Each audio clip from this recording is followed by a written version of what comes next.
So it's a very positive, if that's the right word to use, but a very beneficial way that we are collectively coming together, right? In this stage. Yeah, it's beautiful. And you can actually see us waking up to ourselves more than ever right now. And it's so beautiful. And it's also very challenging. Yes. And I it's important for us to leave people with the realization that the fact that our shadow is being revealed so deeply right now, that's happening. Yes, it is intense. Right. Okay. It's intense. It is difficult when you finally, like, imagine all of a sudden, all the stuff that you did your whole life. Remember those times you screwed up in middle school with that girl or the girlfriend, or like you lied to your friends and then like they came back and, you had to imagine all of a sudden all that stuff gets exposed.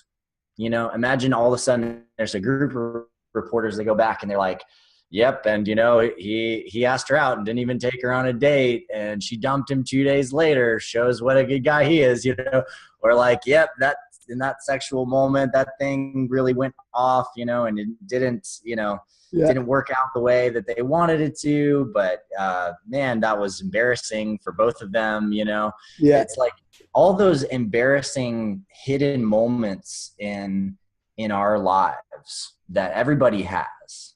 Imagine now it's kind of the collective version of that. Exactly. Which is, let's look at all the really embarrassing stuff that we've been doing on this planet and to this earth for the last 100 years. Right. Okay. Let's really take a look at all of this stuff. And the key though is not to give way to the shame. Right. It's not about being ashamed of it. You don't look at your past to be ashamed of it. If you're ashamed of it, you block it. You try to ignore it. And people are so afraid of the shame. Exactly. They're so afraid of being blamed for the problem. Right. I'm just eating my hamburger. Right. What are you talking about? I have nothing to do with that. I'm just buying a burger. Right. They're afraid of being blamed and shamed, and so that's why they're not looking at it. I love that. Listen, I want you to hold that. Right. I know we're finishing off, but I want to repeat that for people listening, because that for me is just resonating on a really deeper level. As you said, it's not easy, and it's like people do not want to face the blame and the shame of looking at all of that. And as you were speaking, it's funny because when I started several years back now about this whole transparent communication and what it means, what I found along the way of how damn scary transparent communication is, because it does exactly what you just described.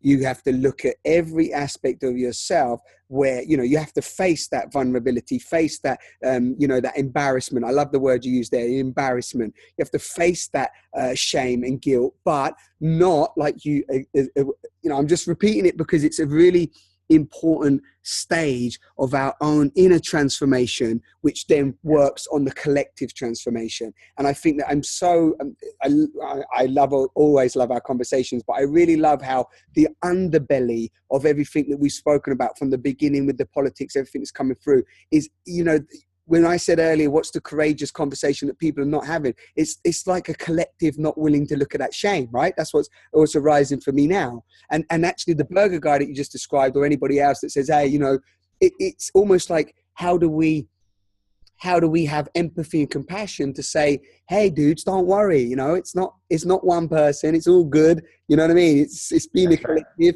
It's not all on your head. Don't worry. Eat that. Just understand new information's coming through, and life's going to change. Life is changing. Yeah. That's one of the things that people are scared of the most is change, and change is the only damn constant, right?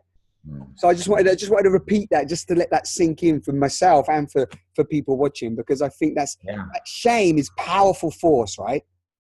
Oof. Yeah, it's intense. And it's important to remember that blame and shame are two sides of the same coin, because we blame other people to avoid shame, right?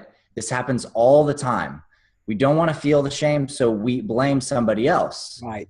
That way we don't have to feel it. Exactly. But the thing is the act of blaming somebody else creates shame, which causes them to blame someone, which creates shame. Right. And this play, it's, psychology has a great term for it. It's called borderline personality disorder. Right. And the people that study borderline personality disorder, they say there's two kinds of people in the world. There's borderline people and there's borderline people. And when we say borderline, what they mean is borderline psychotic. Right. And the reality is that humanity has wounds around this.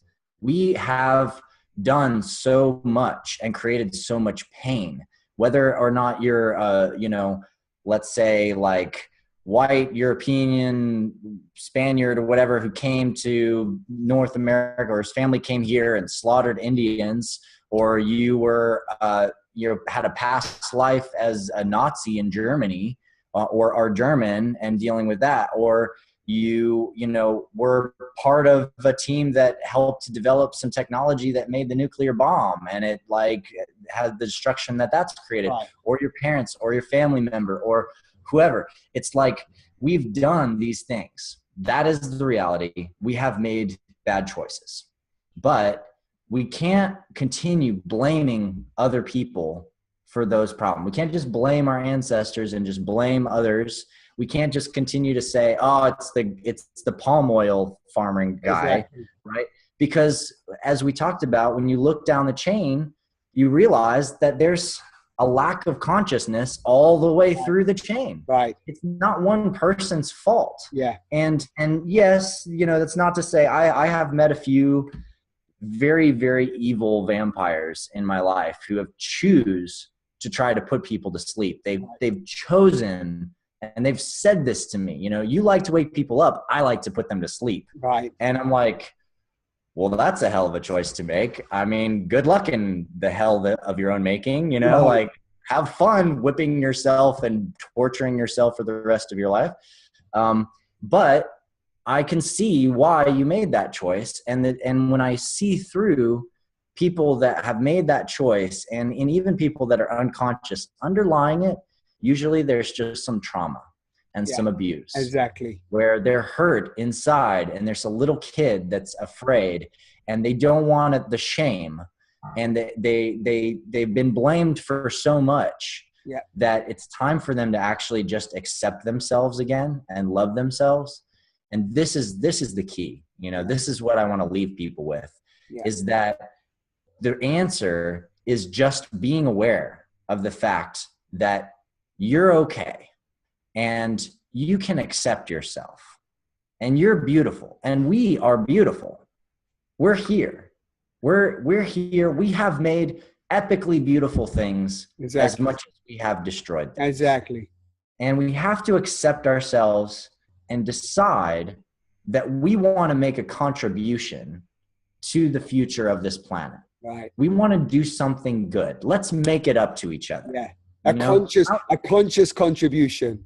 Yes. I want to make it up to you, Simon. I want to make it up to you for anything I've ever done that has ever created trauma or hurt someone in a deep way in this life or in any of my lives.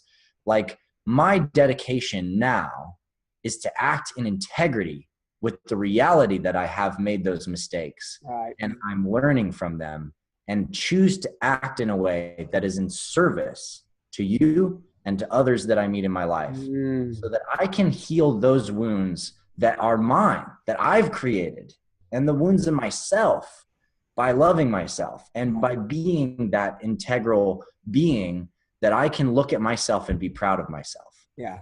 Beautiful. Super beautiful. Thank you so much. And in response to that, the same thing is that the place that we've come to is like, I want to honor you in that space. And I also want to say that, I too am doing, what I need to do in order to deal with the traumas that I've done and anybody that I've harmed. And, I want to say this to you today as a point of reference and as a person holding me in a loving space and accountable, that, I have been working on and am still forgiving myself for the pain and suffering that I've caused for myself and others along the way, you know, for past relationships, for people I've unconsciously come interaction with, and you know, was completely in my own delusion and unawareness. And as I move forward, I'm the same. I want to at least vulnerably ask the bigger questions of what does it mean to be a man and with integrity, you know, in balance, to serve in the greater good and actually contributing to something more beautiful for the next generations, you know, what I see that to be. And it's and from that space, you know, I get that it's again this thing around, I love how you just described that and said those words, because it's very much around this, just this responsibility. Just, I only want to instill the support and safety for people to realize that when they love themselves, there's like a natural responsibility comes. Yeah, it's like it comes. It's not hard work. You know, it's just like you start to do the little things, the little changes, the little choices that really serve you and thus serve others. So yeah, just a beautiful, I know, and this is a beautiful place to end, but it's come full circle to self-love. And, you know, and I just want to acknowledge you in that dance, and acknowledge you, and this is our first recorded conversation, and also acknowledge you and you know, send some love to you, because there's a lot of conversations that I'm having at the moment, and there's a lot of men out there that are really challenged. And I know you know this, I know you interact with them, and I know there's a lot of women as well, but I just speak for, if there's any men watching this, just because, you know, I know Adam's the same in me in this, but I'm always asking the question, what, if I was looking at somebody as a role model, what qualities and values do I look up to? And how can I be that? So when I'm living my life and doing what I do, how can I be in present awareness of being that role model and being that person that I would want to look at and go, wow, that's somebody that I admire. And you know, since I've met you and the way you are and what you stand for and what you're leading for, I love that reflection. So I really appreciate that. Super. Yeah, I see you, Simon. And it's so good to be on the sofa with you. I wish I was on the sofa with you over there. And please come and join us in the Guardian Alliance. Come check it out. We have pretty epic courses and new ones on the way all the time. And it'd be just exciting to have your presence there, especially if you're someone who's called to step up as a leader, as a guardian, as someone who has the skills and capacity as a Jedi to make a difference in the world. We're really calling for people that are dedicated to making that change in their own lives and in the world around them, and to doing the practice. So come play with us. It's really fun. And thanks again, Simon. Amazing. Here with you. No, thank you so much. Thank you for, thank you for co-creating this space.